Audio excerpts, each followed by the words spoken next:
আসসালামু আলাইকুম। আমি এই মুহূর্তে আমাদের পুকুরে মাছ ধরতেছি। আর আমাদের মাছ ধরার যে জালটা দেখতে পাচ্ছেন এটা ছিঁড়ে গেছে। জালটা অনেক জায়গায় ছিঁড়ে গেছে। আর এই জন্য মাছ আমরা ভালো পাই না।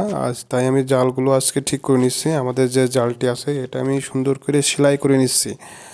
আর জালটার বয়স অনেক দিন হয়ে গেছে, সেই কারণে ছিঁড়ে গেছিলো। আর তাই আমি সেলাই করে নিলাম এবং মাছ মারার জন্য যাচ্ছি। আর আপনারা দেখতে থাকুন আজকে কেমন মাছ পাই। আলহামদুলিল্লাহ পুকুরে মোটামুটি ভালো মাছ আছে। দেখতে পাচ্ছেন মাছ কীভাবে নড়াচড়া করতেছে। মোটামুটি ভালোই মাছ আছে।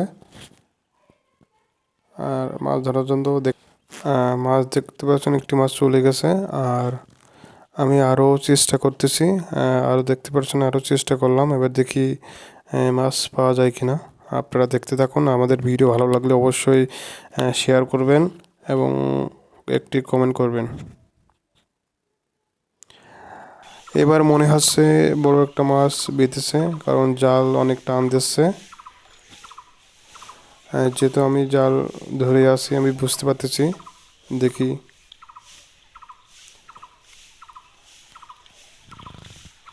আলহামদুলিল্লাহ একটা বড় মাছ পাওয়া গেছে। দেখতে পাচ্ছেন। আপনারা দেখতে থাকুন আমাদের এই তো ভিডিওটি। ইনশাল্লাহ যাই হোক, বড় একটি মাছ পেয়েছি, আমরা এটা আজকের আমাদের হয়ে দিনটাতে যাবে। ভালোই বড় বড় তো পাচ্ছি।